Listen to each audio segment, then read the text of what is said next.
Ernest. Yo, what up? I've heard the news. Oh, what news is that? You don't know that I know, do you? I don't know. Do you know? I was sworn to secrecy, but yes, I know. No one's really supposed to know. Well, I know. And I also want to let you know that this call is being recorded right now. I wouldn't expect anything else. Oh, God. I'm the modern day Meat. What was Meat's name? The wrestler Meat? Oh, I can't remember. Sean Stasiak. Or Sean Stasiak. Is that his name? No, Sean Stasiak, yeah. Yes. Everybody will remember how he got canned from WWE from recording conversations of British Bulldog. I'm like that guy. Just not nearly as jacked. But yeah, I do know, I have heard the news, and I'd like to break the news if it's okay with you, because I think I will turn this little conversation into something that will resemble a podcast. So is that cool if I break the news here? Please break the news for the fine listeners out there. Ladies and gentlemen, finally, it brings me great pleasure to announce to you that Ernest Matthews is no longer a guest on the Wrestling Audio Revolution Podcasting Network. He is now an employee. He is now part of the team official. Chaining Day has happened with old man Rush Donahue. And earlier in the year, I think around February, you came to pay me a little visit. I did. At my humble abode. And, your recording studio there. It's a beautiful facility. I had to see it, for myself in person. Yeah, lots of wrestling figures everywhere. Absolutely. We'd have it no other way. But you happened to pop by, and I sprung it on you, because, again, you work all week long doing this stuff for a living. And I sprung it on you. Hey, it's the weekend. Yeah, I put you to work. I was going to say, I like to take the weekends off from talking. Exactly. That's why you come visit me, because you know I'll do all the talking. Exactly. But you can just sit under the learning tree. But anyways, yeah, so you were here earlier in the year, and we just did a little impromptu thing shortly after New Beginning, I do believe.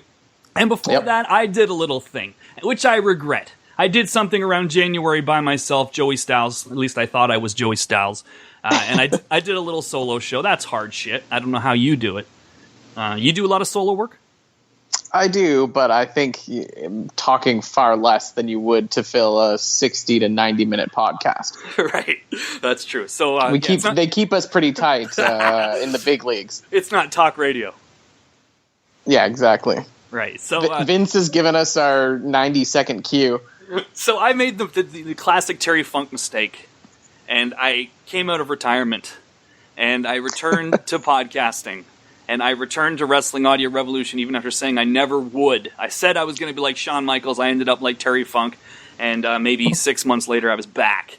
And I was doing shows by myself because I didn't have anybody in the circle that I could count on to talk to me about the greatness that is New Japan Pro Wrestling. I've been trying to shoehorn this company into the Wrestling Audio Revolution podcast for years and years and years. And it was something I was humored with. It was something that was a lot of kicking and screaming and stuff like that to just sort of get anything in on our shows about New Japan in particular. So I was doing it on my own, and then you came over in February. We did a show, and it got really, really good reviews. Is that sort of what you heard as well? Yeah, everything was positive from what I heard. So I put in the feelers, or at least I told Rush Donahue to put out the feelers to maybe see if Ernest Matthews would be interested in joining the team. We knew he was a busy man.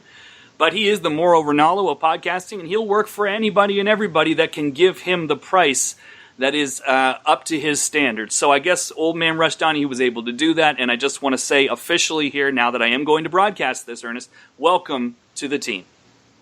Well, thank you so much for having me. Good to get the training wheels taken off, and I'm all about that Skrilla, so Rush had to keep those dollar bills piling high because cash rules everything around this motherfudger.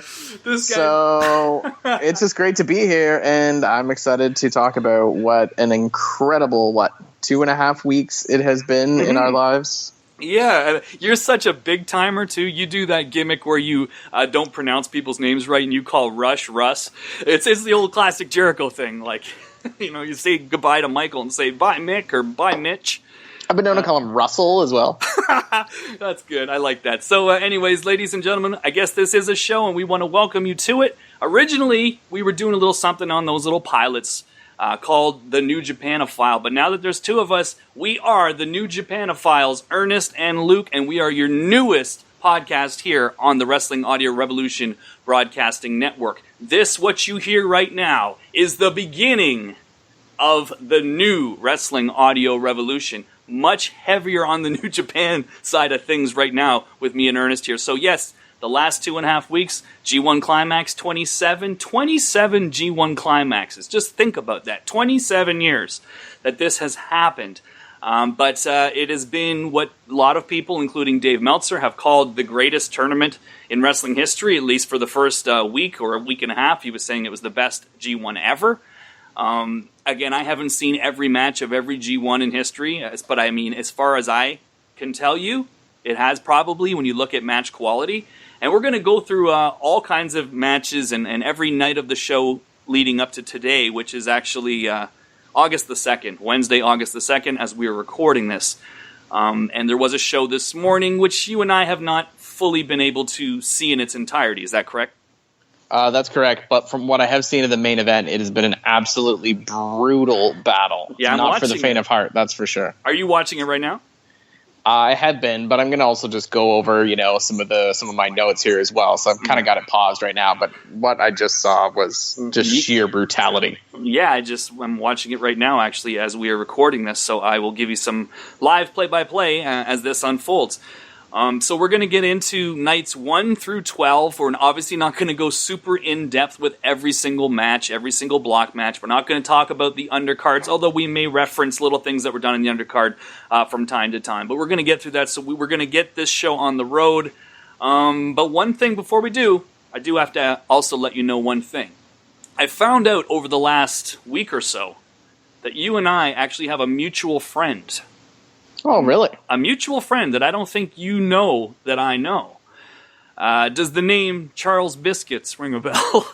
Yes. Charles and I go way back. Definitely some stories I couldn't really tell you about, but definitely a lot of, trips back in the day to go see pro wrestling, including Extreme Championship Wrestling in Buffalo, New York. Wow. We're with Sir Charles, as the kids sometimes called him. So, yeah, that's wild. Great to hear that you guys got to cross paths. Me and Ernest get along so well, especially on the air, that people, I think, feel like maybe we've known each other since we were in kindergarten. And the truth is, we actually met each other much later in life. Just even over the last, maybe 7 years or so in adulthood. And so I didn't realize that this guy that I had met, named Charles, was also an old friend of yours from back in the day. So what do you think? I mean, I know Charles is really becoming quite the New Japan fan lately. And he also listens to this podcast, I would think. Yeah, absolutely. And I mean, it's just the product is such a high quality. If you do truly appreciate, the art of pro wrestling, the skill, the athleticism, just the total package, if you will, not actually Lex Luger, but that you're going to be digging this New Japan stuff. And what a time it is to be a fan of New Japan.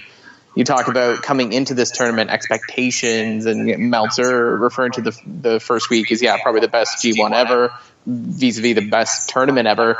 But think of, for me, and you might think this was non-existent, but maybe some of the pressure on some of these guys coming into this tournament after that absolutely incredible Best of the Super Juniors tournament. To me, I really felt like the pressure was on for this one, and I will absolutely agree that it has delivered in all manners. But I mean, just look at the year that has just already been in New Japan, and it's uncharted territory, in my opinion. And I know Charles would agree. Yeah, do you think we could get Charles on the show at some point? I think so. Yeah. Yeah. He used to do some radio stuff with me. Something I used to do back in the day on another passion of mine, that being the European football, the footy, if you will. So yeah, I'm sure he'd love to hop on. He's been pretty hilarious on Twitter lately, actually.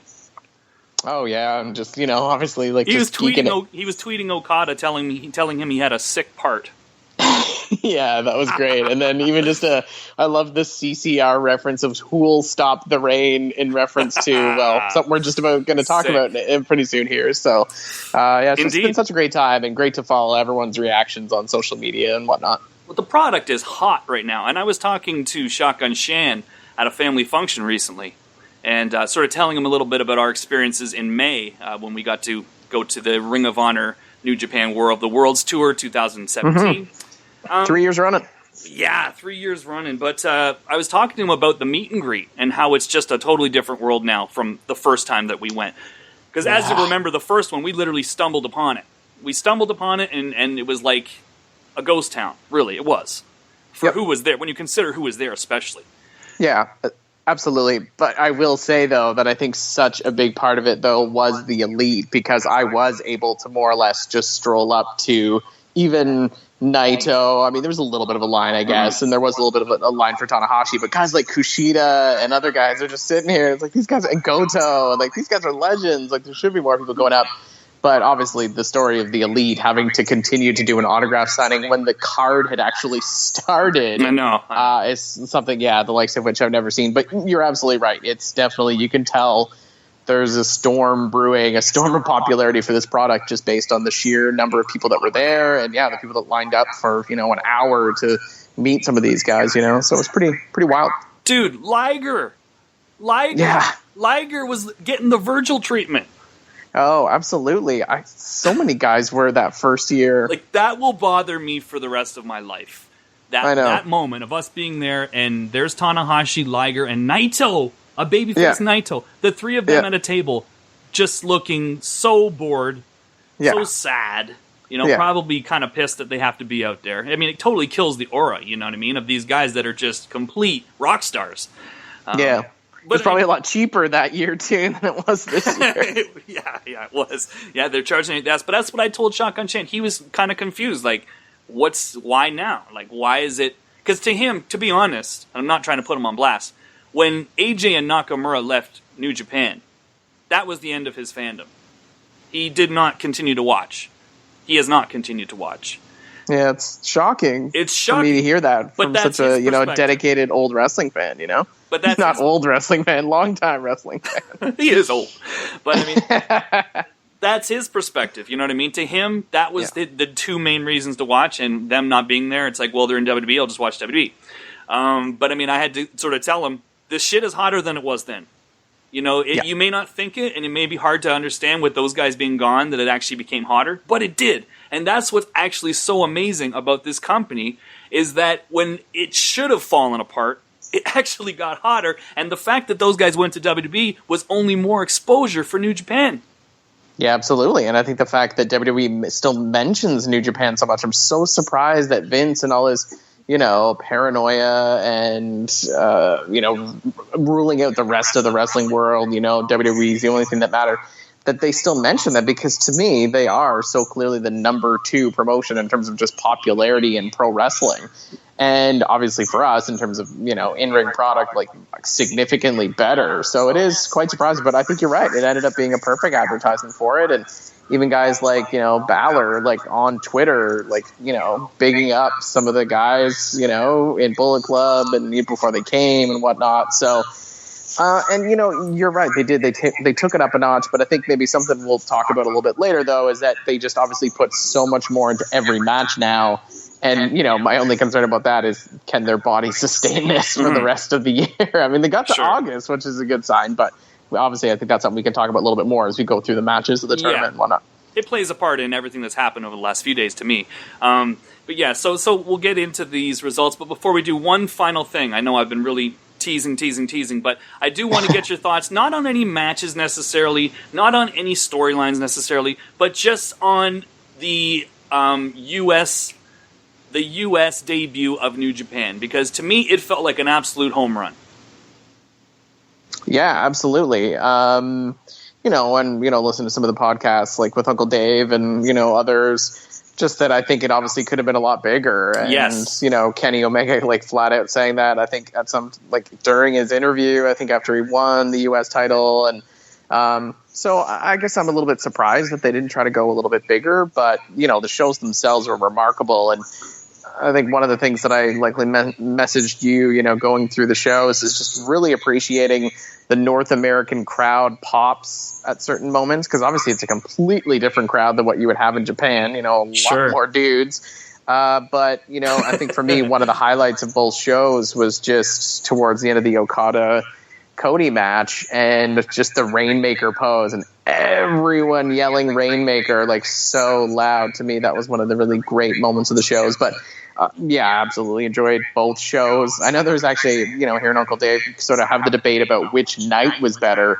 And seemed to be some consensus on that end that night 2 was fairly significantly better. But yeah, I'm going to be the guy that bucks the trend and say I actually enjoyed night 1 the best. I'd say Michael Elgin and Kenny Omega was probably my favorite match of, I think, both shows. And I just thought the heat and the crowd of Okada versus Cody, to me, just gave it the slight edge. Yeah, it was just, following that weekend, it just felt like, man, this company is hot. And yes, we can criticize, or say that they lowballed it, you know what I mean? They could have gone way bigger. Mm-hmm. But I guess that's one of the reasons they're so smart, too, you know what I mean? They they didn't want to come in here and have any empty seats. They didn't want to go to a bigger arena where they have to, tape some of the seats off and put the curtains over and try to act like it's, not, or it is full when it's not, you know what I mean? So they definitely proved that they can fill that size building. Now, next time, let's go a bit bigger. Yeah, well, and I think something that's been demonstrated by recent developments with Ring of Honor is that they are still, they realize the iron is still hot, so they're striking again because they're doing a few more War of the World shows. Yeah, and Buffalo, I think, is one. We might want to talk off air about, should we go to that?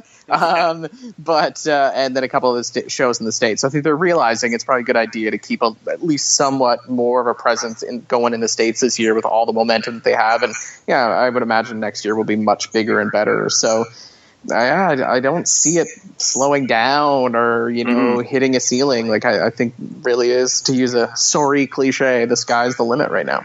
Oh, absolutely. And it was such good exposure. I mean, that Access, the first night, especially the big special, because it was 4 hours or something like that in prime time? Yeah. I think it was over 4 hours. Right, for us here in Canada on the Fight Network. I mean, that was a big, big deal. And it was it wasn't just great exposure to wrestling fans that hadn't seen New Japan before, but it was a huge exposure to a lot of wrestlers. Yep. A lot of people that thought, whatever, a lot of even guys in WWE, you had guys like Sean Waltman, who, said he's always a fan, but I mean, he was marking the hell out on his podcast following that show. So, I mean, it's everybody was exposed to this, and they really delivered in my mind. It was a huge home run. Now, let's get into the G1 with no more delays. We're going to talk about night 1. I'm just going to give you the results of each night, and then you can sort of give me your thoughts, and I'll add some things in as well about anything that may have stood out to you. We had Yoshihashi in the very first match of the G1 this year. Yoshihashi with the Larry Gowan strange animal hair, with the genie pants with the loose explosion on the ass. Because, of course, if you're going to wear genie pants, you got to put the words loose explosion on your ass. But anyway, Yoshihashi defeated Yuji Nagata.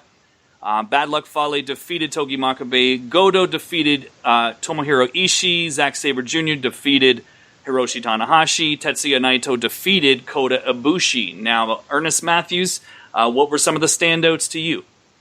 Definitely the last 3 matches, and I guess I'll admit that the last 3 matches are actually, I think, the only ones that I've seen from this night. But I think I watched them in reverse order. So I watched Ibushi Naito first, and I guess we should just wait and give that its own kind of section. Sure. But more recently watched Goto and Ishii, and wow, looking at now, I see that it ended in 9 minutes and 25 seconds, and I feel like they packed a lot into those 9 minutes and 25 seconds. More or less what you'd expect from these guys in terms of just really smash mouth, hard-nosed wrestling. But yeah, they packed a lot of pain into this. Yeah, absolutely. And yeah, you had mentioned to me just, ouch from this match, and I could not agree more. There are times where I thought both guys were pretty significantly injured, but then of course they just get right back up again, and that's really what both these guys do. So I guess, shouldn't be surprised. But to me, as much as this was, I guess the third G1 match of the tournament, this one to me was the real, first setting the tone of okay, this is what we're going to come to expect for the next 3 weeks, and it ain't going to be pretty, and it's going to hurt their bodies a lot. Absolutely. I mean, you said it. I mean, we've come to expect this from Ishii especially, and from Goto as well. I mean, Goto's one of those guys, he's kind of a chameleon. It depends who he's in there with, but anytime he's ever in there with Ishii, it's just, it's just crazy, and it's just a whole lot of pain packed into a short amount of time, and they did everything you would imagine they would do, and Goto got the win. So that was kind of interesting that Ishii, in his first match, actually was putting over Goto. So also Zack Sabre Jr. defeating Hiroshi Tanahashi, an upset. Yeah, what a great, again, sort of a start to the tournament, at least night one, with such a big upset, as you said. And, there's a lot of talk about Zack Sabre Jr. being in this tournament and, is he a heavyweight and whatnot? But what a perfect guy to start him with. I think that's just brilliant booking, in my opinion, to have him start with a guy like Tanahashi, who himself is so technically sound, but of course brings some other styles and flavors to the match. And so, yeah, I was definitely surprised by the result in this one, but absolutely enjoyed it. And as I'll mention probably again in a couple more matches that we'll discuss, Zack Sabre Jr. really has stood out as, in my opinion, one of the strong points of the tournament. Right, because you weren't always necessarily sold on him. No, I'd heard so much about him, but to be honest, I don't think I'd actually seen any of his matches until the Cruiserweight Classic. And so, between him and Ibushi, those are pretty much the two guys that I was looking out for the most, as, expected to absolutely dominate. And of course, Ibushi did, but that's just what Ibushi does. But yeah, I liked Zack Sabre Jr. I thought he was cool, but I don't know. He just didn't totally click with me during the Cruiserweight Classic. But I will say that just every match I've seen him have in New Japan since, he's looked better and better to me. And, as much as I said of the US shows, I thought night one was better, but Zack Sabre Jr.'s match with Ishii in night two was definitely a standout match in New Japan so far this year. So yeah, great to see him against Tanahashi, and I think, yeah, good booking to have him pick up an early win too. Against a star, the biggest star, even, you could absolutely, say. Yeah. That's definitely how you make an impact. So he gets in there, and I mean, everybody had heard all the criticisms of Zack. He's very jarring, really. I mean, when you think about it, from his look to just kind of his demeanor to the way he does his promos, which, I mean, I don't know if you saw any of the press conference, but Kenny Omega was blatantly just behind him, just like laughing, like shaking his head, like, oh God. Because I think what he said, besides like something about an end to neoliberalism, that's how he started his promo. Anyway, but Zack and his style too. I mean, his style is so different, but it's one of those things. He's getting more comfortable. Putting him with Suzuki-gun, I think, was great because it really gives him the edge and it gives him that killer instinct. He always had the technique and he always had the ability to have great matches, but now he's got that mean streak. That he picked up from the meanest of them all, who we're going to talk about later in this show. Yes, another standout for sure. But I think, Zack Sabre Jr. is such a guy that, Vince would poo-poo because of the size and whatnot. But I think just if you, do love wrestling and you appreciate good mat wrestling, collegiate style wrestling, that kind of stuff, amateur wrestling, that Zack Sabre Jr., he's going to be, he is amazing, but he's going to get so great as he gets older. Come on, Ernest. The big man always wins the fight in real life. Yeah, come on. Just ask Brock Lesnar after John Jones is done with him. But anyway, Kota Ibushi versus Naito. I mean, I don't think anyone was happier than you, than me, than Charles about the fact that Kota Ibushi had been announced as being in the G1 this year. I think everybody had that same thought at first. Okay, him and Kenny are going to be in the same block. Maybe they're going to even do the opening night. Because the opening night and the closing night, that's when the guys have the craziest matches. Because you're either fresh or you're at the very end and you got nothing left to lose. Yeah, absolutely. So the middle is always hard. And in this match, I mean, this was their first match for Ibushi and even Naito, who's just an absolute lights-out worker in his own right. And you actually got a chance to meet Naito in May, which I'm very jealous of. Yeah, he was a really nice guy. I met Tanahashi and the Bucks and Kenny Omega too. And I mean, they were all super nice too. But I felt like Naito was the person who most sort of tried to engage with me and seemed super friendly. Which I sort of was expecting to be at least half in gimmick and just sort of act crazy, but didn't really do it. So, but this match, I mean, what can you say about this match? In my opinion, 5 stars or 4.97 stars. It had everything, and I know, I hate to steal your thunder. I'm sure you want to talk about, obviously, just the start. Go for it. The second the bell rang, it was to me almost like a moment of the Okada Rainmaker pose in the States, where just the whole crowd just exploded at the same time. And then, of course, how it just completely overwhelmed Kota Ibushi, and there was tears, and the history with Naito and Ibushi, them being the same age, and having so much respect for each other. It just had everything. And then you wonder, is the match going to live up to that background, the hype, the expectations? And what a shock with New Japan! It actually completely exceeds those expectations. See here, the pinfall came at 24 minutes and 41 seconds. So I love stretching the time of, obviously, G1 matches in the round robin have that 30-minute time limit, so it's not going to go over that, but making the most of that time limit. And it was just phenomenal. And sorry to just keep hogging the mic here. Please do. People want to hear from you, man. Yeah. They've been hearing from me for years. You got some catch up. But I mean, I don't know, but I've been watching. I was going to give my age there, which I shouldn't do that. But I've been watching wrestling for, like 3 decades or more, or whatever it is now. I have never seen anything like the Kota Ibushi pile driver from the second rope on Naito. And I mean, Charles actually mentioned that to me too. He's like, I've never seen that before. He's like, he messaged me and said, I know you've probably seen more wrestling than me, so maybe you see it, but I've never seen that before. And I was like, no, of course I haven't seen anything like that before. And I hope I never see it again. I was just going to say it, and mostly because the certain death or serious injury it's guaranteed to cause. So I was really happy with it. I mean, the booking, I guess I somewhat did expect Ibushi to win just because, the crowd and, his first match back. But I love the finish and the double Destinos. Sometimes doing the finisher multiple times can sort of lessen its impact. But when Naito does those double Destinos, it's it's deadly, and it's just a great finish. So absolutely loved it. Well, I love the first one he gave him, too. That was like the running one.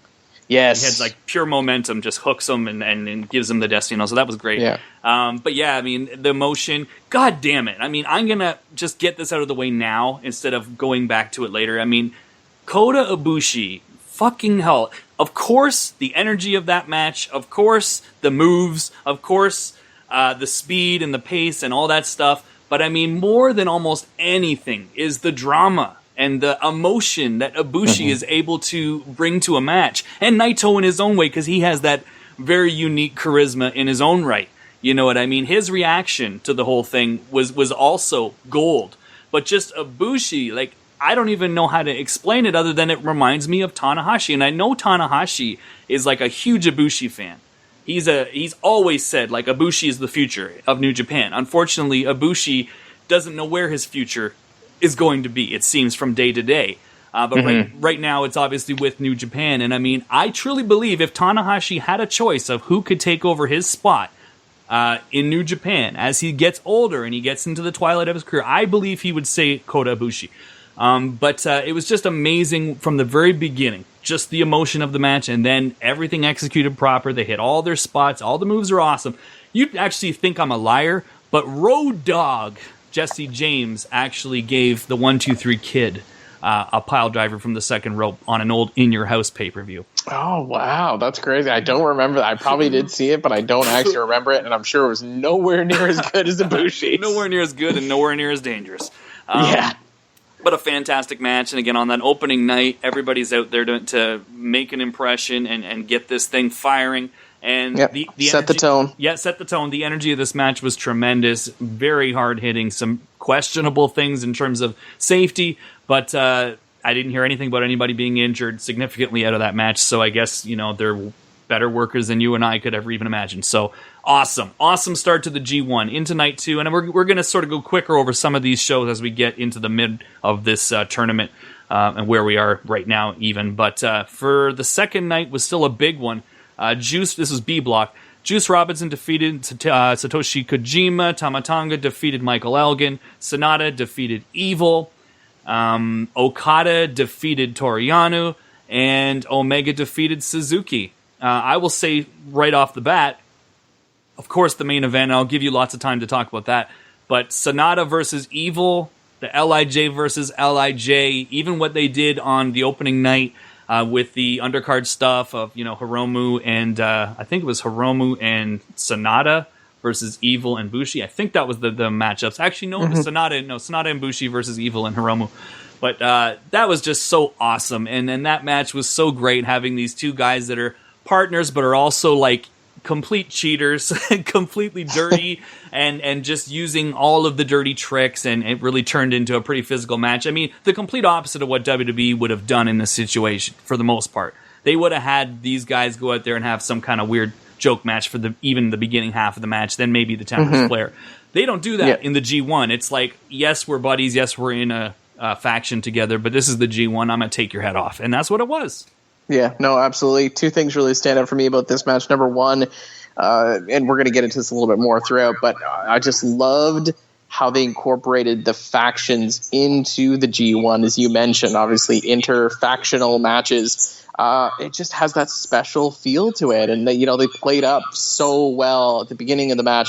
Legit heat, in this one, and the Kenny Omega against Tama Tonga one, which we'll talk more about later. But so I just love how they've worked that out. And then even some of the faction versus faction matches. And there's a great example of that we'll talk about later.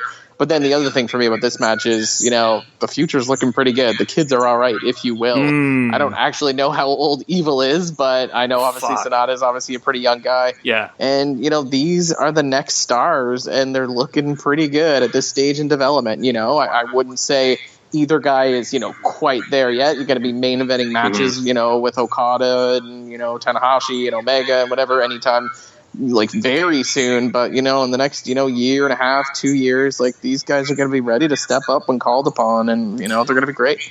No question about it. And I think both are guys that you could put in the category of they have everything that's needed. There's things that you need to subtract. You know what I mean? And the things that you need to subtract, of course, is the human not fucking bullshit.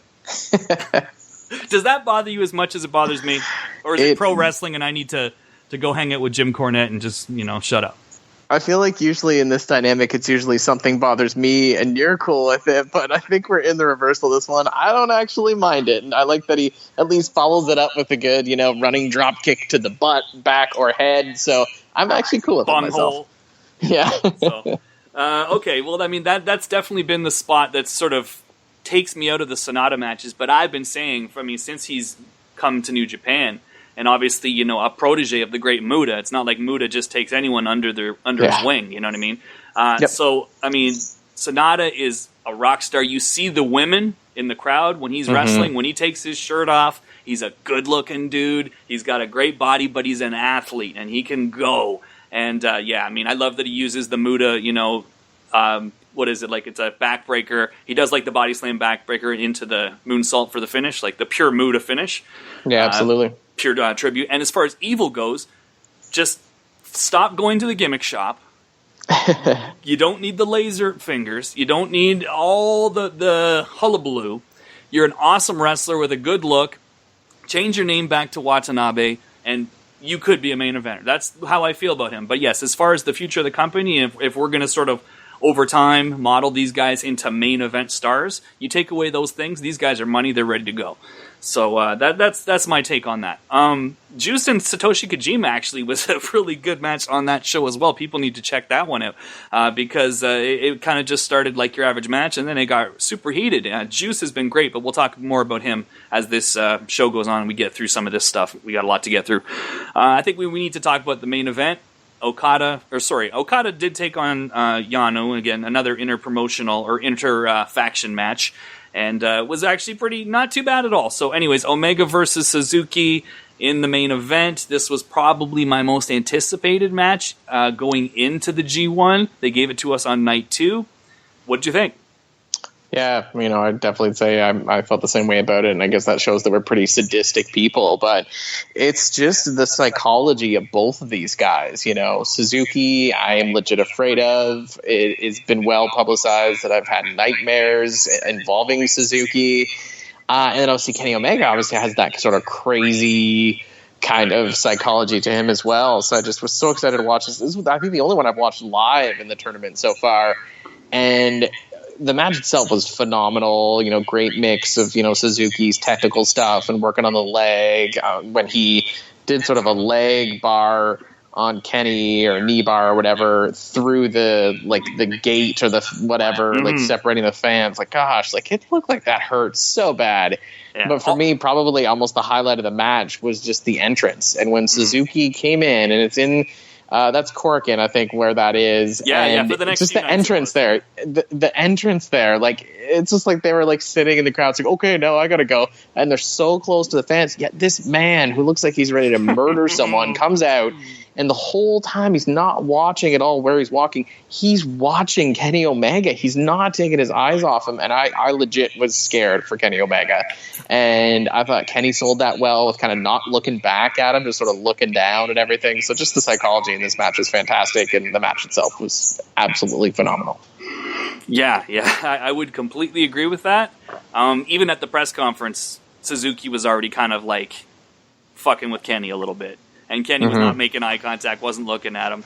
But great friggin' psychology just from Kenny's side, you know, in terms of just, I'm not even going to play the mind games. I'm not going to get intimidated and look him in the eye, whatever. I'm going to go in there. I've got my game plan. I'm going to execute it. That's kind of been the story of Kenny's whole G1 so far, is like whatever style this guy does, I'm not going to give them anything on me. I'm going to come out there, and I know I've scouted this style. I know what I got to do, and he did. Obviously, he got the win. All the Suzuki matches in the G1 have featured this wild Terry Funk, Abdullah the Butcher, Bruiser Brody crowd brawl stuff. And, you know, other people that do that, sometimes it's like, okay, this is just garbage wrestling. I mean, with Suzuki, it couldn't be any further from garbage wrestling. Because everything he does when he goes out to the crowd is just like wild, man. The people are clearing. Nobody's trying to touch this guy. People are just getting the fuck out of the way. They don't know what's coming. And that's what's missing in wrestling, you know, to me. And one of the things that's missing in wrestling is just being afraid of somebody that's supposed to be like a demonic character, you know what I mean? And not thinking, this guy won't touch me. In Japan, that's not the case, you know? You got to be careful. Yeah, no, absolutely. And I think the fans, too, the way they reacted to the match, they seemed legit sort of scared for Kenny. And, you know, they're really solidly behind Kenny and I think worried about Kenny. Yeah, and that really... Big-time sympathy on Omega, which is not necessarily something you're used to seeing. Yeah, you know? And so that, you know, had a nice other added sort of attraction to the match. It's just when you got the super villain versus super villain, I know Kenny's super over and he's like like a baby face, but I mean his character is a villain. And absolutely. Suzuki is the villain of all villains in real life and in character. You know, one thing, I mean, to be an armchair arm dragger, I will say that, you know, you could have left the Reverse Rana out of the match because I don't know how he thought in his mind that was going to go. I can't even picture Suzuki doing a backflip and landing on his head. Yeah, I don't see that working out well. But I did like how Kenny sort of tried to sell that it was the injured leg that prevented him from executing it properly. Yeah, and I know that you are a Japanese commentary guy, and I actually watched that one with Don and Kevin, and Don was right on it. He's like, Omega went for the reverse Rana, but his leg couldn't hold it. Like, he didn't miss a beat. Oh, perfect. He was right on it, and Omega was holding his leg. So that was cool. And who knows, maybe that was supposed to be the way it was. But I figured it was probably not, and it was just, you know, you could have left that spot out of that match. But besides, I mean, I'm not going to say anything bad about this match. It was tremendous. It lived up to the hype. And Suzuki, as he gets older, I mean, he's definitely doing the old man, moving a bit more like an old man nowadays. He's doing the old man sell a lot of the time, but he makes up for it with just character and just seeming dangerous because he is. I'm very afraid of that man. Yeah. So anyway, he's had some great stuff, and we'll get through this. We'll move a bit faster now as we get through some of this night 3 stuff. A block: Goto defeated Yuji Nagata. Ishii defeated Togi Makabe. Kota Ibushi defeated Zack Sabre Jr. Hiroshi Tanahashi defeated Bad Luck Fale. And Tetsuya Naito defeated Yoshihashi. What stood out to you about this show? Definitely. I know. Yeah. I think one of the second or third matches of the tournament that I would have watched would be Ibushi against Zack Sabre Jr. And yeah, I mean, I think we covered both those guys quite well, you know, in some of the earlier cards we were discussing, but just another nice mix of styles. And I think that's one really nice thing about Zack Sabre Jr. is the different style he brings. It complements the other superstars so well. And then Ibushi really can do every style So this was another, I'd put this in my top 3, top 4 favorite match of the tournament so far. And a completely different match from Ibushi than the Naito match. Absolutely, yep. And some really brutal strikes in this one, too. Like, I wouldn't have wanted to be Zack Sabre Jr. in this match. I wouldn't have wanted to be Kota Ibushi either, Yeah. He stretched the hell out of that guy. And, this was very much more the scrappy Ibushi that I love, and it was... Yep. I think he's been just brilliant about the way that he's sort of picked his spots. He's not been doing all of his shit. He hasn't even tried to hit the Phoenix Splash once in the whole tournament. As this show unwinds, he's going to do crazier and crazier stuff. And I just think he's done a really good job of sort of preserving his body, but also just mixing up the offense, which I think is very important depending on the opponent. So in this match, everybody needs to go out of their way to see this match because it was absolutely tremendous. Did you have a time check on that match? 15 minutes, 51 seconds. Wow. So I'd say similar to that Ishii Goto match. I mean, this one was about 6 minutes longer, but they did a lot in 15 minutes. Like, that match felt like it was 6 minutes. Yeah. It was just beginning to end, just tremendous. So much great stuff from both guys, and Sabre's technical wrestling is just ungodly. I don't think I've really seen anything like this, at least in a very long time. And it's a joy to watch. I mean, he's like a spider monkey in there. Yeah, absolutely. And he was stretching Kota all kinds of crazy ways. Also on this card, Naito versus Yoshihashi, actually a very good match as well. Ishii versus Makabe, very good match for their style of match. Yuji Nagata loses to Goto, but that was a fucking awesome match. Everybody needs to go out of the way to see Yuji versus Goto from night 3 because that was a really, really good match. Yuji started this tournament really strong. On to night 4, Yano defeated Kojima, Evil defeated Juice, Suzuki defeated Sonata, Kenny defeated Tonga, Okada defeated Elgin. I know that at least a few matches on this show that you're going to want to talk about. Go ahead. Yeah, well, the main event for me was probably my second favorite match of the tournament so far, and I think, by far one of the top 2 or 3 matches of the tournament. I don't think, anything will really surpass it. It just had so much going for it, and specifically for me, the crowd. I really cannot remember another New Japan crowd that I've heard as loud as that, and they just bought into the storyline so well that Michael Elgin was totally going to beat Okada, and he was going to get his first points in the tournament, and, the big, strong guy was going to win. But in the end, despite giving Okada any single possible move ever, I think including a Burning Hammer, somehow Okada ended up with the win, and it was just great. Like, and especially with the Japanese commentary. I mean, the crowd at times was making the audio distort, but the commentator, of course, they really needed to be riding his levels a bit better because he could not help but lose it, as I'm sure no one would be able to resist doing that during such a match. But it just had a great atmosphere, and the match obviously itself was incredible. So I'd give that one another probably 5 stars or 4.89. Is this still your second favorite match of the tournament so far? I'd still say so, yeah. I'd say Ibushi, Naito, and then this one. Very pro-Elgin crowd. Yeah, and this is something I kind of want to get into a little bit more, and I guess, now is a pretty good time. But if I were to say one slight criticism that I would have maybe of New Japan, and some of the booking during this tournament, is I don't know that they've really capitalized enough on his popularity, Michael Elgin. And, as I'm saying this, I can totally see the rebuttal of, well, they just got to keep teasing the win, keep teasing the big win, the big match, another title win. I know he was IC champion at one point last year, but, having him in a big match, in a big main event match, title match kind of thing, I feel like maybe they could be doing a little bit more with them, though, and just kind of giving the crowd a little bit more what they want before kind of backing off again, because I think he's just so over there, and, his performances are excellent. In my opinion, he was involved in, I would say, probably the best non-Kenny Omega Kazuchika Okada match of 2017, that being his match with Naito earlier this year. So I think they could maybe do a little bit more with him, but this match was just brilliant. Right. He's not an underdog. You know what I mean? There's people you can do the underdog story with. You want to do it with Yoshihashi? I advise you don't, but go for it.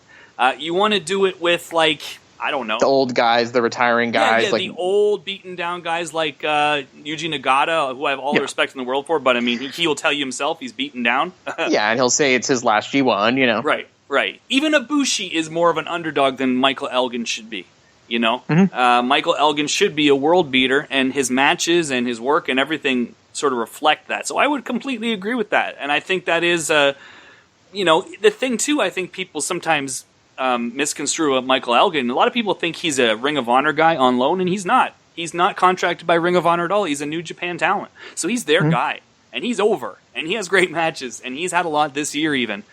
So I agree. Let's do more with him. And who knows? I mean, we still have quite a bit more time left on the G1. We'll see how his record is when all is said and done. But, yeah, this guy could have been in the finals as far as I'm concerned. And had a great match, yeah, no, absolutely. But in the end, though, I do love that some guy from Oshawa is having these incredible main event matches, like Match of the Year candidates, you know, in Japan in 2017. And I've heard that his goal all along was Japan. He never had much interest in going anywhere else, and that Japan was the goal. So, you know, very proud of him. But, yeah, would like to see a little bit more done.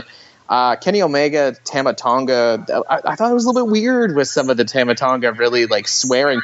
Is that the most profanity you've ever heard during a pro wrestling match? I'd have to say it is for me. Every time he talks now it is. That seems to be his gimmick. Apparently Haku didn't believe in the swear jar or anything growing up in that household. But, you know, I did kind of like, though, the teasing of the, you know, legit heat between Kenny and Tama with the elite stuff and whatnot. I agree. And I don't remember another match where I've seen someone grab the mic in the middle of a match and dress someone down before continuing to pummel them. So, you know, it's interesting. So, you know, I think they had to try to do something different, you know, with another interfactional match. And I think they really did. And I thought that was really effective. And I think the only other one I watched in this card was Suzuki against Sonata. And it was just scary to see Suzuki, you know, with these younger guys. And I was like, oh my gosh, like, these guys are going to be they're never going to be the same after this match kind of thing. But yeah, this was another strong match. This handsome face in Suzuki. Exactly. He'll end up having the cauliflower ears, and he'll end up looking like Suzuki, and that's going to ruin his career. But there can only be one Suzuki. Anyway, I agree. Those three matches, that was the stuff to watch there. Night 5, A Block, Zack Sabre Jr. defeated Yoshihashi. Tanahashi defeated Yuji Nagata. Fale defeated Naito, which was quite the upset, but Fale always seems to get a few of those. They're still trying with Fale, but he's something different anyway. Ibushi defeated Ishii, and Makabe defeated Goto. For me, this card, you know, the two matches that were just real standouts, and I would rate very high in this tournament.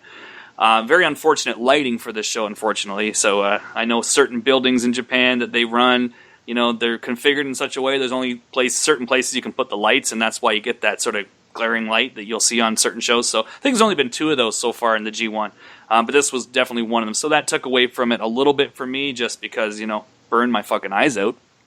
But Ibushi versus Ishii was everything you would hope for, I thought. And also Tanahashi defeating Yuji Nagata.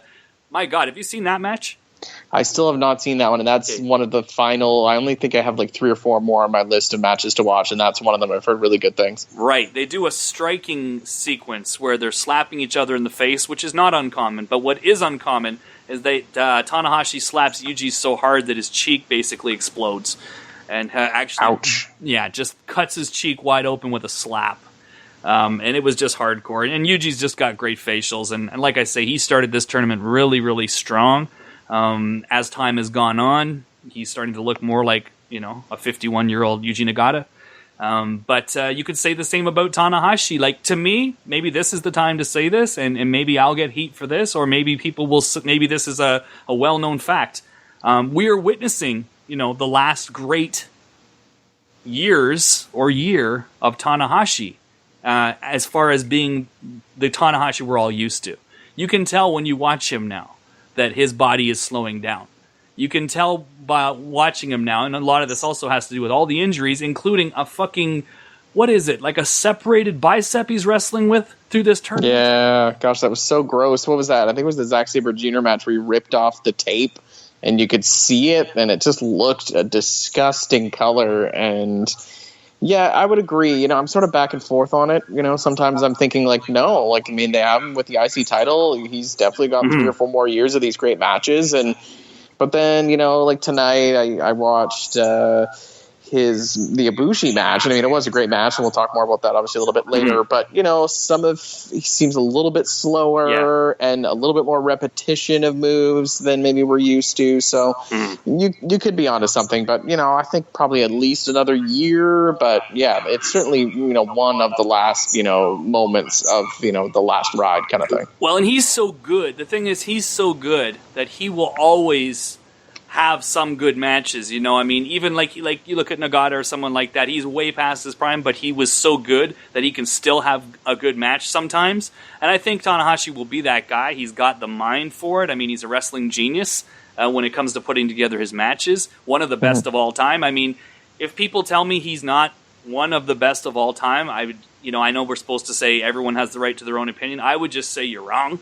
And I would say, I agree with that logic. You don't know what you're talking about when you look at the resume that this guy has. But I mean, to say that this could be the last great G1 for Tanahashi, or to say that we're in the last great year of Tanahashi, or even the last, like you said, maybe the last great few years of Tanahashi, I mean, it's really becoming a reality, especially as the G1 is going on. But, like we talked about, he's banged up as all hell right now. The guy needs time off. The guy needs to drop that title, and he needs to sit at home. I know that's hard for him, but he needs to sit at home, and he needs to heal his body, and he needs to, he needs to catch this now, because he can't just keep working through this bicep separation or whatever the hell it is. So anyways. Yeah, totally agree. And as we mentioned earlier, though, there are guys ready to, kind of step up a little bit in his absence. Sure. So to me, they would just go from strength to strength. Yeah, for sure. So that was a really, really awesome match. One of my favorites of the tournament, Tana versus Yuji. And also Ibushi versus Ishii, like I said. Those were the big standouts there. Night number 6, B block. Elgin defeated Kojima. Evil defeated Tonga. Suzuki defeated Juice. I want to talk about that. But Omega defeated Yano. Okada defeated Sanada. Did you get to see any of this show? I think I maybe watched a bit of Okada's Sonata, which was a really nice match and such a great example of sort of the immediate future against the somewhat distant future. But otherwise, I didn't get to see too much of this one. So yeah, if you want to talk about Suzuki and Juice, because I've heard really good things. Well, I mean, I don't know if it's good things for Juice. Yeah, terrible things. Suzuki's such a good actor, and he really does blur the lines a lot with his whole character and what he does in a match. But I felt, and I've heard other people say this, whose opinions I definitely respect, in particular W.A.R Park of Japanese Audio Wrestling, he said the same thing after I had already thought it. That something happened in this match that pissed off Suzuki, because he really clowned on Juice. Well, first of all, he beat the shit out of him, which I think we all expected, but it seemed he was a little even more fired up.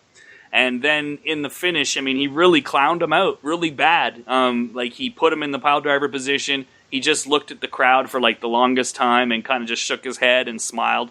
And then he got him up in the pile driver and just held him and just bounced. He bounced with him for like a good 5, 6, 7 seconds, just to really show this guy ain't shit. And then he drops him and pins him.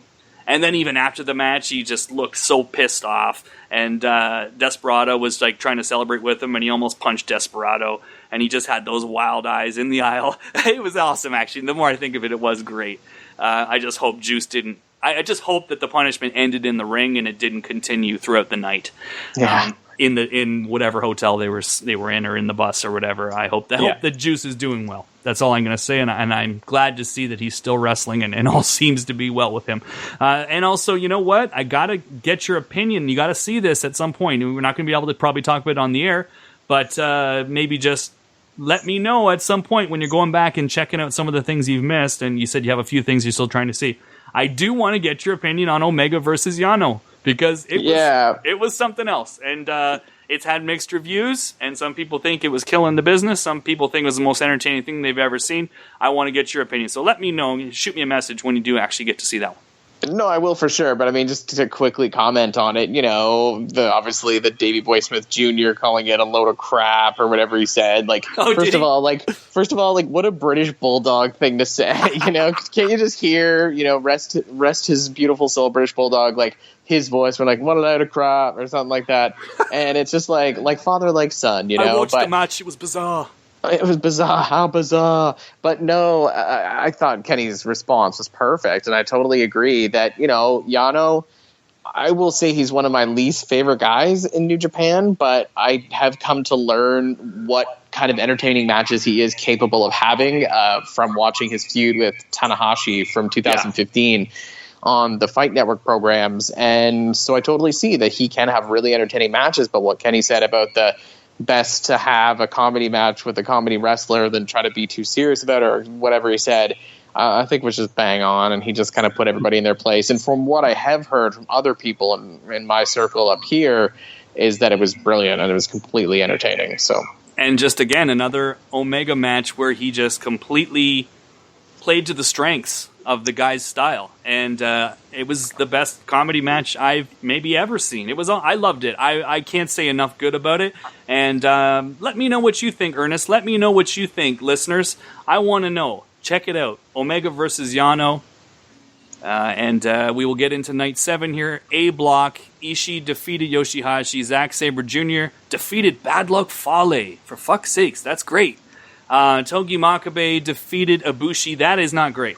Naito defeated Yuji Nagata, and Tanahashi defeated Goto. I will say about the main event that, this was kind of when it hit me that Tanahashi, number one, like the G1 fatigue is setting in, and age is setting in, and injuries are setting in, because this match, I don't want to say disappointing because it was solid, but I guess yes, it was disappointing. I expected a lot more, but we're getting into that point of the G1 now when guys are starting to get a little bit banged up and a little bit worn out. Ibushi losing to Makabe. I know Makabe gets his wins. I didn't think Ibushi was the guy to do it with. These two have kind of had a feud ongoing over the years, whatever. Ibushi had beat him the last time he was in the G1 2 years ago. So there was a story. And Hanma was on commentary at ringside. Did you see any of this show at all? No, Goto and Tanahashi is definitely one that's on my watch list. I'm really excited about that one. But yeah, I would have to agree. I think you got to have Ibushi threatening to at least challenge for a spot in the finals, and a couple of questionable losses kind of putting that in doubt. Maybe now, obviously, they've still got another week to reverse that, and maybe it'll be brilliant in the end. But I completely agree. And even Fale, really, come on. Mm-hmm. And don't get me wrong, though. He did a great job in this match, and it was actually, one of the better Makabe matches you'll see. So again, Ibushi playing to the strengths and having a different match than the last one, and lost in this one. But anyways, this was not one of the better shows. Night number 8, B block. Tamatonga defeated Juice. Sonata defeated Toriano. Evil defeated Minoru Suzuki. Okada defeated Kojima, and Elgin defeated Omega. Ernest. 2 matches I completely enjoyed in this one, and I'll admit that the first one was Evil and Suzuki. I'll admit that I was really actually just looking for Kenny Omega against Michael Elgin, but sort of just, fast forwarded and ended up there, and I literally just put it on as Evil was just, strewn out on the arena floor, and Suzuki was just smashing him with chairs and throwing chairs at him, and I was like, oh, okay, I better stop and watch the rest of this match. One of the things I've noticed in this tournament, I know we've sort of talked about it, we've touched upon it a bit, that I haven't really mentioned that much, is definitely some very ECW style action at times. Obviously Kota Ibushi to me did something very ECW in a match that we'll talk about a bit later. But I personally love that. As an old ECW fan, as you mentioned, Suzuki haven't, but he's Terry Funk, or he's Cactus Jack, or Bruiser Brody. He's just out of control and, just going nuts. But I personally love that. And I think it's really, again, just contributes to his amazing in-ring and I guess around the ring psychology. But I also like the booking on this one, where it really looked like Suzuki was just too crazy, too powerful for Evil. And then in the end, Evil got it done. And you could definitely, the crowd pop is really good for that one too. So that was a fantastic match. Oh, yeah, there's definitely, fingerprints of ECW. On a lot of Japanese wrestling, it was something that was very influential. But also a lot of the in-the-crowd wild shit is if you go back and watch old Abdullah the Butcher in Japan, or Bruiser Brody in Japan, or even Tiger Jeet Singh in Japan. That's even to me more than the ECW thing when you talk about Minoru and what he does. That he really channels that old school Japanese heel And it's so great. And I mean, you'd think it would get tiresome after a few matches in a tournament, but it just is always so wild, and it always feels just so out of control and organic. You know what I mean? It never gets old for me. I love it. I love seeing Suzuki do all the wild crowd shit. So I agree. I mean, those were the two matches that really stood out to me. Another entertaining match with Yano there against Sonata. And again, all the Yano matches, nice and short. It's not gonna take a whole bunch of your time.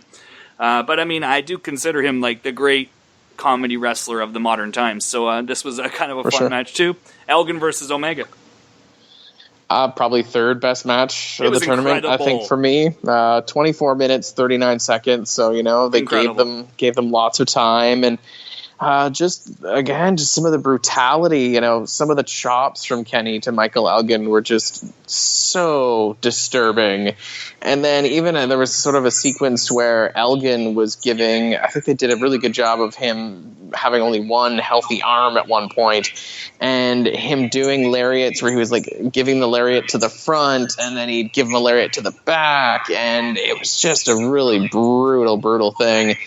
And, just some of the different spots. And I like Kenny doing I think he did Hurricane Rana reversal to like a power bomb from the top. And it was just amazing. And Michael Elgin, again, the guy from Oshawa being in these huge main event matches, match of the year candidates. And this is one of them. And I will say just quickly, I'm so happy with the booking as well. And to be honest, this was the only match going into it that I was like, I think I know who's going to win this one, because I just felt that they put Kenny over, obviously clean, in the U.S. title tournament. I know they traded wins back and forth last year, but I just felt like it was just very sensible to book Elgin. Finally gets a big win in this one, and was second win in the row in the round robin in the G1. So I just loved everything about this match. Yeah, so this was Omega's only loss so far in the G1 as we record this show.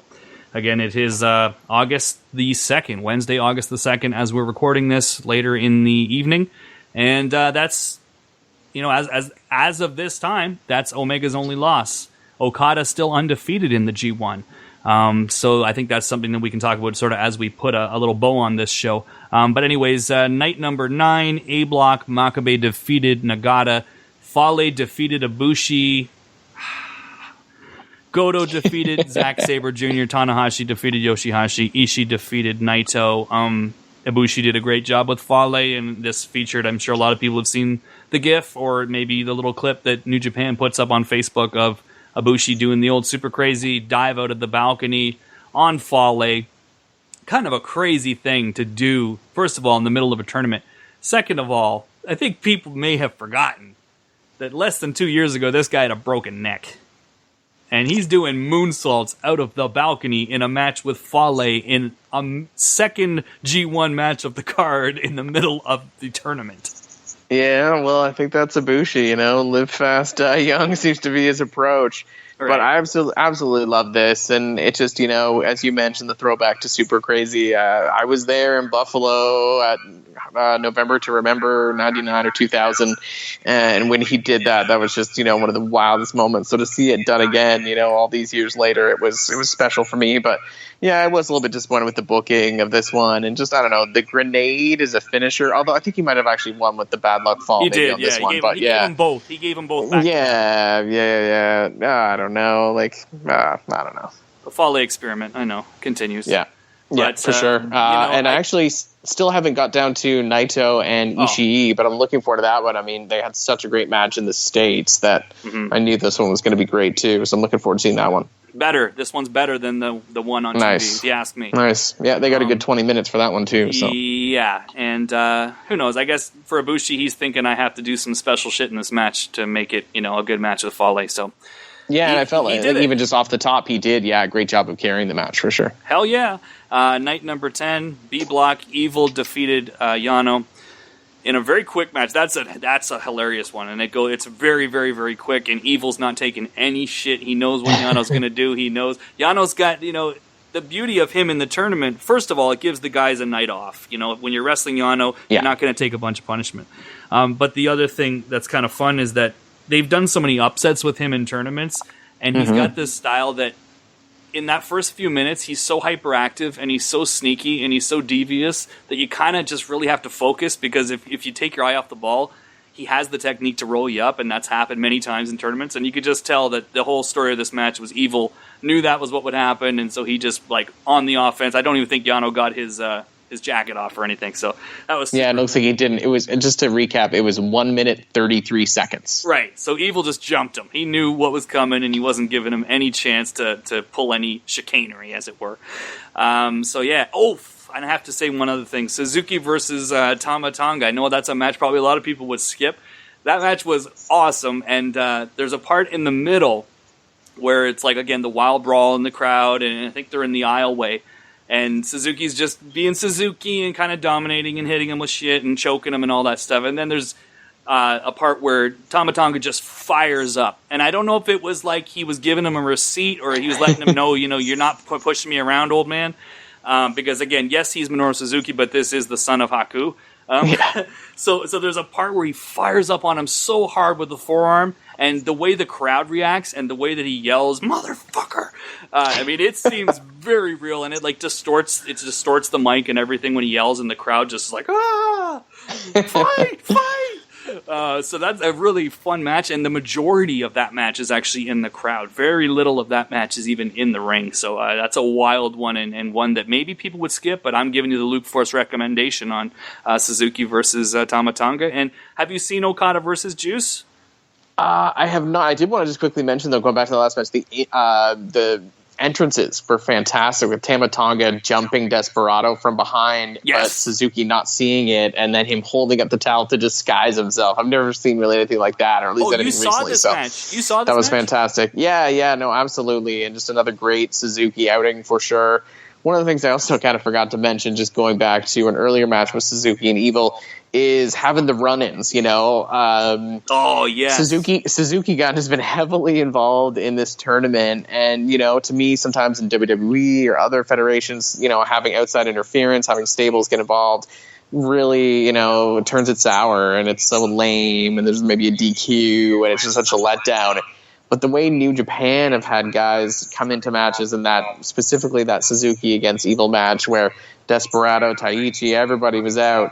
But then here comes Bushi, and then here comes Hiromu. I know. And that's one of my favorite moments of the tournament, I think I'd say. So this was another great, faction versus faction match. And, what can you say about Suzuki, doing it at this age, No, definitely. And, sorry, I jumped ahead to the next night. Yeah, no worries. Yeah, I hadn't actually seen the Kazuchika Okada Juice Robinson match. How was it?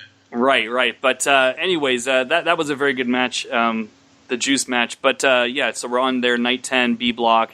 And the Suzuki Tonga match, again, one of my big recommendations. Do you know the part I'm talking about where it seems like Tama gets a little pissed off? Yes. Yeah, it was scary. Was awesome. I'd be just as scared as those fans were. Right. So also Omega defeated Kojima, Evil defeated Yano, like I said, and Okada defeated Juice in a very good match. Juice, what can you say? The guy works hard.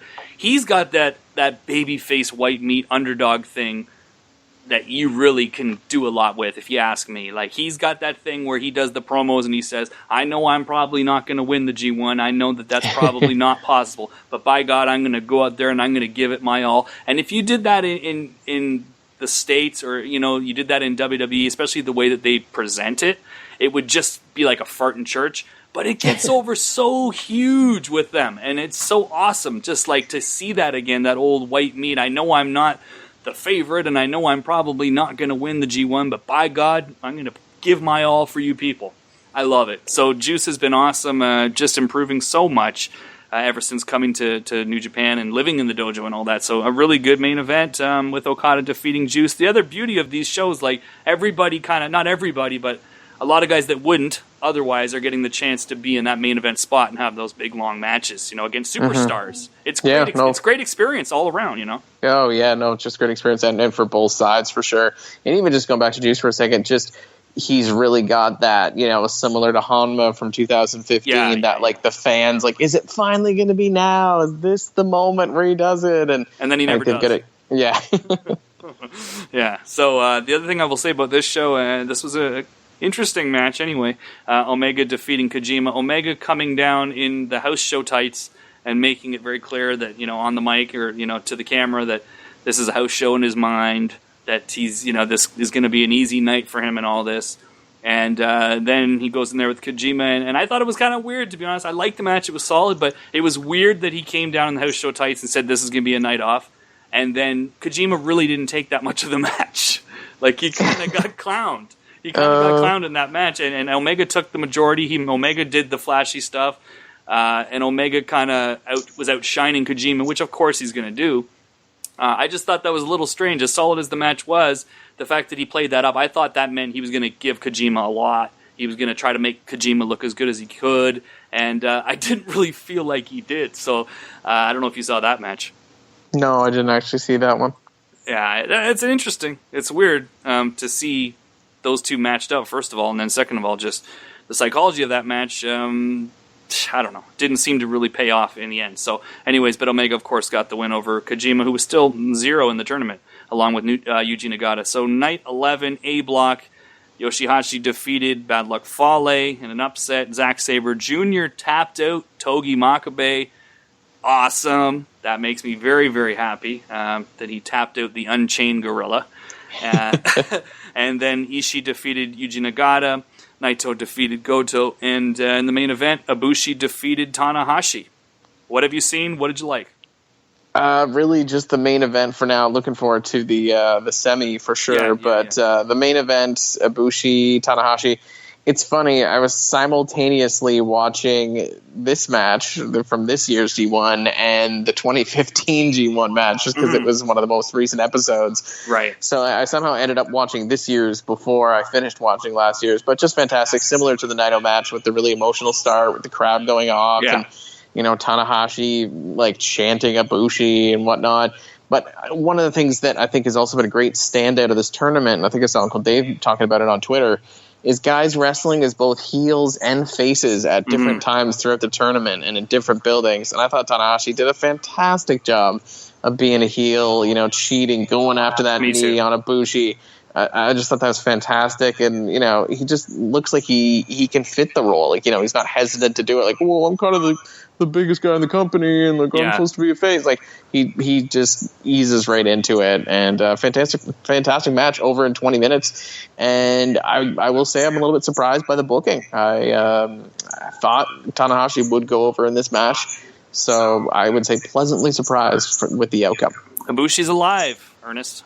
Ibushi's alive. Yep. Don't let those losses to Fale and Makabe fool you. Right. But I agree with you, and I love any time that Tanahashi does the subtle heel stuff. Okada did too, and that's that's the exact same as here. Like, people sort of are confused, like, why is the crowd booing Okada and why is the crowd booing Tanahashi? First of all, this was Ibushi's hometown, but I mean, it happens there just as much as it happens here, where you get kind of like, as much as you like these guys, you're ready for some change, And so just because he's facing, like, say, a younger version of another really over guy, they're going to go with them in that match. It doesn't mean that they don't like them. It doesn't mean that they think they're too old and they need to step aside. Okada's certainly not too old. But, I mean, they booed him a lot as well, and he plays right into it. I mean, these guys know that. They know that they are, like, the super top stars that are pushed down the throat for all these years, and obviously there's going to be sort of that groundswell of support for whoever it is that's trying to knock them off. So, I mean, you saw that in this match, and to sort of reference what you said about that was 2015 match, right? Yeah, I watched that on Fight Network this week as well. And completely different. Obviously, that match had a lot more energy to it. I'd probably say that was a better match, the 2015 match. But, I mean, that's opening night. That was an opening night match compared to middle of the G1 match. And Tanahashi, you saw it in this match as well. I mean, he's slowing down, man. He wasn't as crisp as he usually is. He's injured. He's beat up, but he's damn sure going to go out there and fight. Ibushi as well. I mean, the G1 fatigue is a real thing, and it always kicks in around this time. And then as the tournament gets near the end, you'll see that guys sort of have their second wind, and they're going to put on some great performances in the last few nights. That's just always the way it is. So we're in the mid G1 stuff with a bit of the burnout. So I thought Ibushi was slower than usual. He looked more tired than usual. And what can any of us say about that? They're trying their damn best.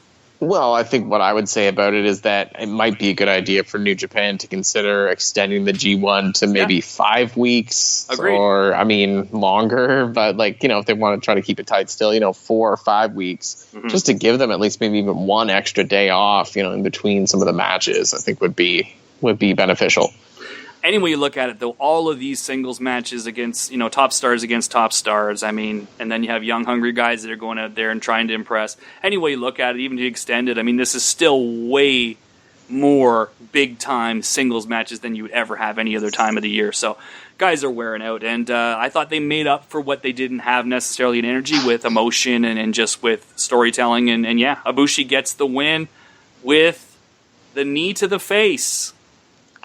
Yeah, I was a little surprised by that. And you mentioned earlier that it's, specifically about Ibushi, that he hasn't been doing all of his stuff and he's been doing different things. And because it's the G1, you've got to do different things. And I totally agree with that. I think having different finishes and, switching it up is so important. But I will say, I don't know, that one sort of caught me off guard. He did the last ride, or the Golden Star Power Bomb, as I prefer to call it. And Tanahashi kicked out, and then he just basically gave him one solid knee to the head or whatever, and then he got the 1, 2, 3. So, I mean, I guess you could just say, well, it was kind of a cumulative effect of both moves, but I did find that to be a little bit of a surprising ending. He has been doing that in the G1. It's like this new thing he's introduced, and he hasn't won any matches with it, but he did in this case. And there's another guy on the roster that seems to do a lot of knees to the face. I don't know who could that be. So they're, at the very least, I mean, they've been pushing that so hard as the finals, and everybody knows what I'm talking about. It's the match we all want to see, Kenny Omega versus Kota Ibushi. They've been pushing it so hard. If you watch Being the Elite, Kenny's like openly saying, imagine Ibushi gets to the finals and I fight. I mean, so I guess I don't really anticipate it'll be happening right now. I know it will be happening either in January or before January. That match is coming.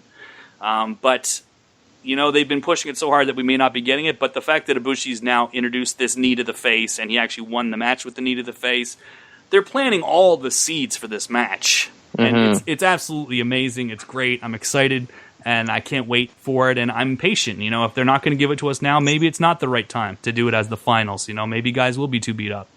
Yeah, well, I personally think it would be fine to do it in the final. But if they do want to wait until Wrestle Kingdom, I just have this weird wish that it would be for the world title. That somehow maybe they get Okada and Naito into the IC title sort of picture. Maybe have Tanahashi take a year off to get that, arm looked at, and have Kenny and Ibushi go for the world title. I think that would really just take it up to that next level that we know it's going to be. Yeah, and then that brings us to night number 12, which is this morning. B block, and I haven't seen much of this, but Sonata did defeat Juice, Yano did defeat Elgin, Suzuki by DQ, by the way. Okay, this is ridiculous, and I do need to say something. Yeah, I haven't seen it, but I was just looking at it right now, and I have seen some of the images. Right. Seems like this was a bit of a joke match, 2 minutes, 58 seconds. I mean, this is what New Japan needs to get straight, is the whole thing of being able to do whatever you want to a referee. Like, I mean, yes. You'll see Naito and whatever blatantly just beat up a referee in the middle of the match, throw him out, like, and nothing happens. Red Shoes just recovers, dusts himself off. Okay, 1, 2. You gotta fix that. That's really one of the glaring problems with New Japan, is just the way that their officials have no credibility. But then you have this match where Yano tells the referee, I was hit in the groin. Referee doesn't see it. He tells him. It's flipping Yano. You know what kind of a dirty motherfucker he is. And he's just like, okay, I guess he's telling the truth. You're disqualified. So that was really just ridiculous. I'm all about all the comedy stuff with Yano and all the smoke and mirrors, but that was just a terrible finish. So anyways, Suzuki defeated Kojima. Okada defeated Tama Tonga. I did see a bit of that, and it looked really good, actually. Tama Tonga, he's really athletic, and he can really move. My thing with him is I think his moveset is shit. I think he needs to really figure out a unique moveset. Stop doing the stun gun. There's too many guys doing the RKO or the stun gun or the diamond cutter. It's just, you don't need to be doing that move as a finish. The DDT sucks. Get some dope shit. You got all the athleticism in the world. You got a good look and whatever, good attitude. So that's what I think about that match. But it did look very good from what I saw. And Omega versus Evil, which we talked about, looked like a hell of a match.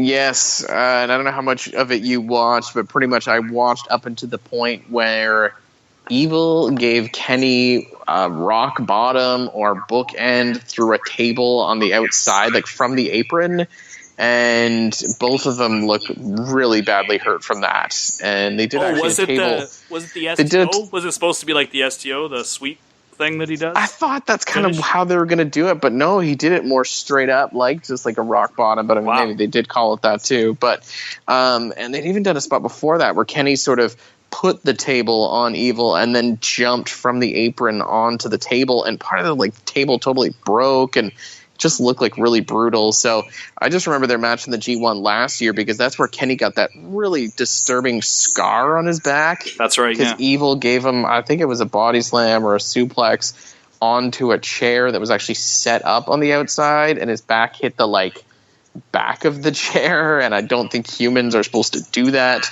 And so you could tell they were really going at it tooth and nails, just like they were from last year. They teased doing another, back on chair spot, but they hadn't done it at this point. But I love the booking too. I love that Kenny's still just the one loss. The only guy better than him is Okada, who still is not lost. Right. So we're going to get out of here, everybody. And we thank you very much for listening and sticking with us here, the New Japanophiles, here on the Wrestling Audio Revolution Podcasting Network. Ernest Matthews, now, I don't want to say a full-time employee, but I mean definitely employed by us, and we couldn't be happier about it. And I guess I'm now back in the saddle again, because if Ernest is back, I definitely want to be on the show with him. So, I guess before we get out of here, I just want to quickly ask you, we'll be back after the G1, right? I think so, yeah.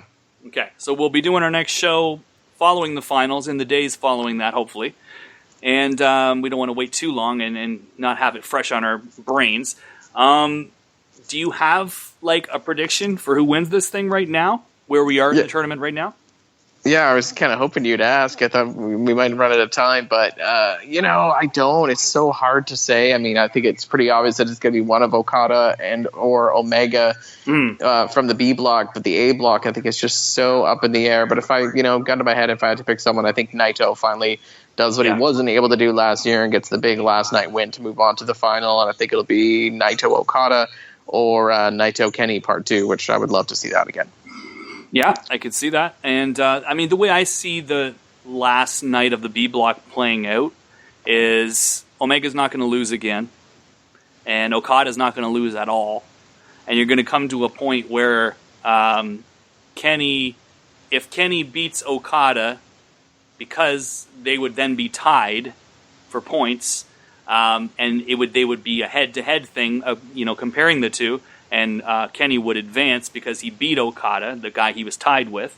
I think that seems to be the most logical direction to go. I 100% agree with you. It's going to be one of those two on the B block side of things, and it all depends on who's going to be the A block pick. I think, honestly, it's going to be Naito or it's going to be Ibushi. I think those are your two choices. I think those are the best choices for match quality. I think those are the best choices for crowd reaction, for selling tickets. I think that it has to be one of those two guys, because I don't think you want to put Tanahashi in the finals right now. And I just, when you look at that A block, I don't see anyone else that's going to have that really amazing finals match that everybody has come to expect. I mean, every single G1 finals since the beginning has been bananas. There hasn't been a dud. And I don't see there being a dud this year, but it all depends who's it going to be. I mean, I think you're right. It could be Naito versus Kenny, and I think nobody would be disappointed with that.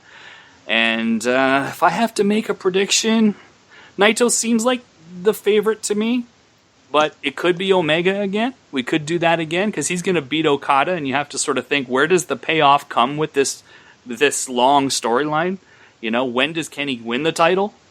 He has to, or else this thing feels incomplete, but I guess it could go on for a while. We don't know how long he's here. Hopefully he's in for the long haul. There's so many questions, but I guess, if I just have to say one name, I'd say Naito as well. I don't see anyone else being the favorite the way that he is. So Absolutely no, and I mean you could see somebody like an Ishii or maybe a Goto from A Block, but you're right. For me, it has to come down to either Naito or Ibushi. And if you're talking about either Okada and Omega versus either Ibushi and Naito, I mean, either way you look at that, any way you mix that up, it's going to be tremendous. It's going to be the third or fourth best match of the year. Yeah, and I mean, I would say Ibushi if he was in and he was committed, but there's just so many question marks with him that I am a little bit skeptical whether they would actually trust him in that way. And obviously with Naito they can, because he's locked in for the long haul, and he's one of their, if not, I think he actually is like the top draw right now in the company, merch-wise and stuff. So, well, speaking of merch, one of the things you mentioned is that there was a Kota Ibushi shirt, which could be an indication that there is some sort of longer-term agreement. But you're right, we really don't know. We'll just have to sit back and see. But, I hope he is focused on doing it. Even just some of his reactions to the crowds with the tears. Maybe he does finally realize this is where he needs to be, and this is where he can fulfill his destiny, as you sort of alluded to, as being the number one guy in the world, and this is where to do it. He's money. He's absolute money. So, anyways, thanks everybody for checking us out.